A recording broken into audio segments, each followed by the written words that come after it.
कुछ चरवाहे जंगल में गए हुए थे अपने जानवरों को लेकर उन्हें चराने के लिए। ये लोग उस जंगल में इधर-उधर घूम रहे थे, तभी इन लोगों की नज़र एक कंकाल पर पड़ती है और वो कंकाल कई टुकड़ों में थी। देखने में ऐसा लग रहा था कि ये किसी इंसान की कंकाल है। ये लोग फौरन इस बारे में पुलिस को जानकारी देते हैं और पुलिस भी मौके पर पहुँच जाती है और उन टुकड़ों को अपने कब्जे में लेती है और उन टुकड़ों को गिना जाता है तो वो टोटल टुकड़े जो थे वो 80 टुकड़े थे।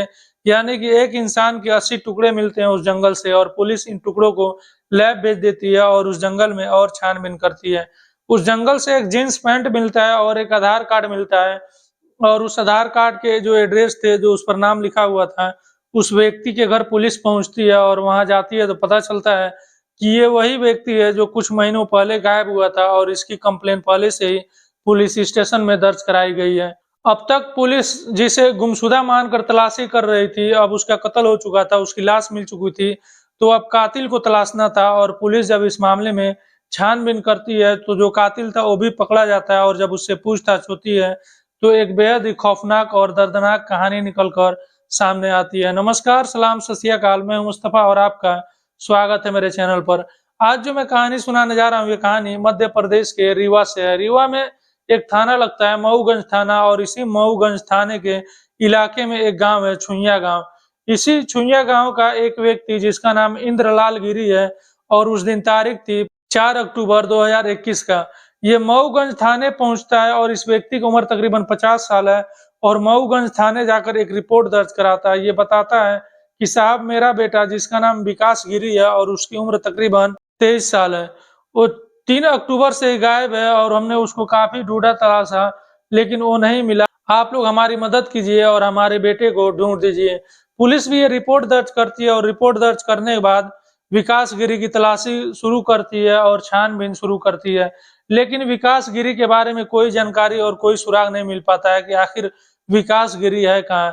कुछ महीने गुजर जाते हैं और अब 2022 आ जाता है। 2021 में विकास गिरी गायब हुआ था और 2022 के फरवरी महीना था और 5 फरवरी का वो दिन था। 5 फरवरी के दिन कुछ चरवाहे दुधमुहिया जंगल है एक वहाँ पर, उसी जंगल में चराने के लिए गए गए हुए थे अपने जानवरों को लेकर और उस जानवरों को ये लोग ध्यान भी दे रहे थे और इधर-उधर वो लोग घूम भी रहे थे।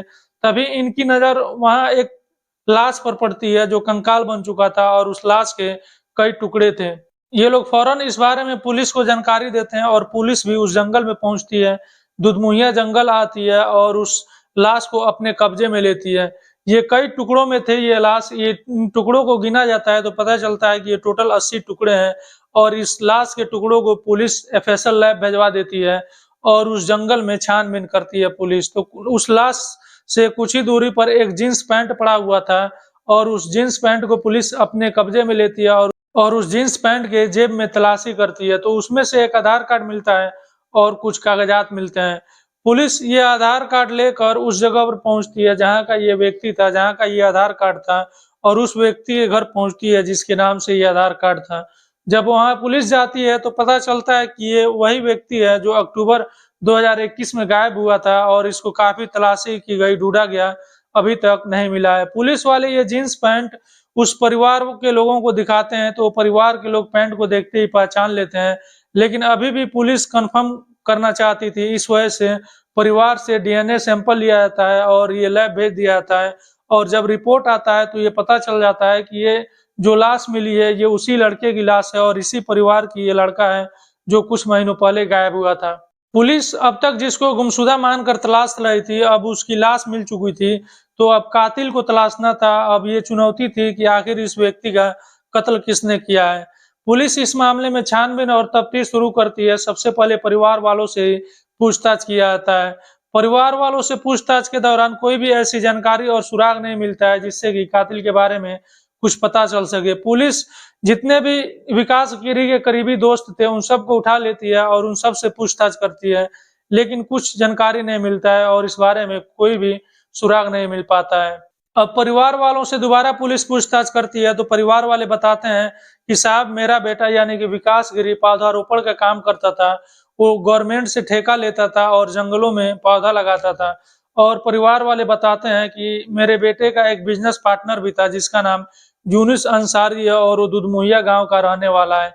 ये लोग बताते हैं कि यूनुस अंसारी भी मेरे बेटे के साथ पौधारोपण में मदद करता था और वो दोनों मिलकर ठेका लेते थे और पौधा लगाने का काम करते थे। पुलिस यूनुस अंसारी को भी उठा लेती है और उससे भी पूछताछ करती है, लेकिन यूनुस अंसारी से भी कोई सुराग और कोई क्लू नहीं मिल पाता है। लेकिन जितने भी पूछताछ हुए उन सारे पूछताछ के बाद जो पूरी ये जांच थी वो यूनुस अंसारी पर ही आकर रुक जाती थी। लेकिन यूनुस अंसारी द्वारा कोई भी ऐसा सुराग और जानकारी नहीं मिल रहा था जिससे कि यूनुस के साथ कोई सख्ती की जाए और सख्ती से उसके साथ पूछताछ किया जाए। फिर पुलिस डिसाइड करती है कि अब दुधमुहिया गांव में अपना मुखबिर बनाया जाएगा और उन मुखबिरों द्वारा यूनुस अंसारी के बारे में पता किया जाएगा।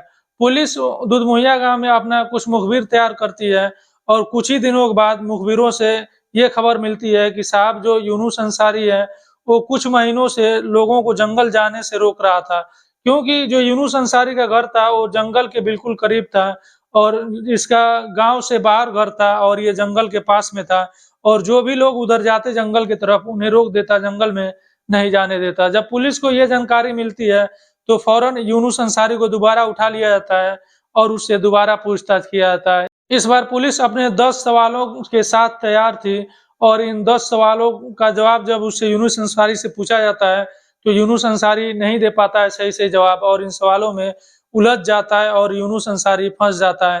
फिर पुलिस अब सख्ती करती है यूनुस अंसारी के साथ और जब पुलिस सख्त होती है तो यूनुस अंसारी टूट जाता है और वो जो पूरी कहानी थी, जो विकास गिरी का कत्ल का वजह था, वो पूरा बता देता है पुलिस को और जो पूरी सच्चाई थी, जो कहानी थी वो निकल कर सामने आ जाती है।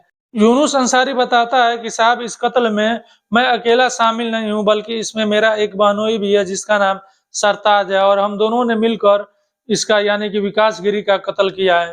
पुलिस इसके बहनोई यानी कि सरताज को भी उठा लेती है और इन लोगों से पूछताछ करती है। ये बताते हैं जो यूनुस अंसारी है वो बताता है कि साहब मेरी एक बहन है जिसकी उम्र 19 साल है और जो ये मेरा बिजनेस पार्टनर था विकास गिरी, हम दोनों अच्छे दोस्त थे और अक्सर विकास गिरी मेरे घर आया करता था और इन्हीं आने जाने की वजह से उसकी संपर्क मेरी बहन से हो गई और इन दोनों में दोस्ती हो गई और ये लोग फोन पर बातें भी करने लगे और ये लोग मिलने भी लगे और इन लोगों में संबंध बन गया। जब मुझे इसके बारे में जानकारी हुई तो मैंने विकास गिरी को काफी समझाया कि ये सब न करे, छोड़ दे, लेकिन विकास गिरी नहीं मान रहा था और वो मैंने मेरे बहन से बातें किया जा रहा था। यूनुस अंसारी बताता है कि 3 अक्टूबर को मेरे घर आया हुआ था और शाम का टाइम था, ये 2021 की बात बता रहा है और उस टाइम 6 बज रहा था और वो मेरे घर आया था अंडा लेने के लिए और अंडा लेकर फिर वो वापस चला गया। फिर उस टाइम मैं घर था और जो मेरे बहनोई थे सरताज वो भी घर थे, हम दोनों घर पर ही थे। जब वो चला गया तो हम लोग फिर दोनों चले गए जंगल में घूमने के लिए। यूनुस अंसारी बताता है कि जब हम लोग जंगल में गए घूमने तो अब 8 बज चुका था, रात हो चुकी थी, तो हम लोग वापस अब अपने घर आ जाते हैं। जब घर आते हैं तो देखते हैं कि विकास गिरी दोबारा मेरे घर आया हुआ है और इस बार मेरी बहन से बातें कर रहा है। जब हम लोग ये देखते हैं तो हम लोग काफी गुस्सा आता है और जब विकास गिरी हमें देखता है तो वो भी वहां से जाने लगता है। जब वो जाने लगता है तो हम लोग भी उसका पीछा करने लगते हैं और अपने साथ लाठी और डंडे भी ले लेते हैं। जब वो सुनसान इलाके में पहुंचता है तो वहां पर हमने उसके साथ उन लाठी डंडों से काफी मारपीट करते हैं और उसकी मौत वहीं हो जाती है। जब उसकी मौत हो जाती है तो उसके बाद से उसके लाश को हम लोग उठाते हैं और दुधमुहिया जंगल के अंदर लेकर जाते हैं और वो बताता है कि हम लोग 2 किलोमीटर अंदर लेकर चले गए थे और 2 किलोमीटर अंदर जाकर उस लाश को हम लोग फेंक देते हैं और फेंक कर वापस अपने घर आ जाते हैं। यूनुस अंसारी बताता है कि यही वजह थी कि हम लोग लोगों को जंगल में नहीं जाने दे रहे थे कि अगर ये लोग जंगल में जाते और वो लाश इनकी नजर में आ जाती तो हम लोग पकड़े जाते और हम लोग पुलिस के हत्थे चढ़ जाते। लेकिन इन लोगों को लगा था कि ये लोग पकड़े नहीं जाएंगे और ये 2-4 लोगों को रोक लेंगे और उस जंगल के अंदर कोई नहीं जा पाएगा तो ये लोग बच जाएंगे। लेकिन कुछ चरवाहे कुछ महीनों के बाद उस जंगल में अपने जानवरों के साथ जाते हैं और जब उनकी नजर इस कंकाल पर पड़ती है तो वो लोग पुलिस को इसके बारे में जानकारी देते हैं और जब पुलिस वहां पहुंचती है और जब इस मामले में छानबीन करती है तो ये दोनों पकड़े जाते हैं। दोस्तों, इस तरह की कहानियां सुनाने का हमारा मकसद किसी की भावनाओं को ठेस पहुंचाना और किसी को परेशान करना नहीं है, बल्कि आप लोगों को सावधान करना है और आगाह करना है। दोस्तों, ये कहानी आपको कैसी लगी कमेंट बॉक्स में जरूर बताइएगा और आपसे रिक्वेस्ट है कि मेरे वीडियो को लाइक कीजिए और चैनल को सब्सक्राइब करना मत भूलिएगा।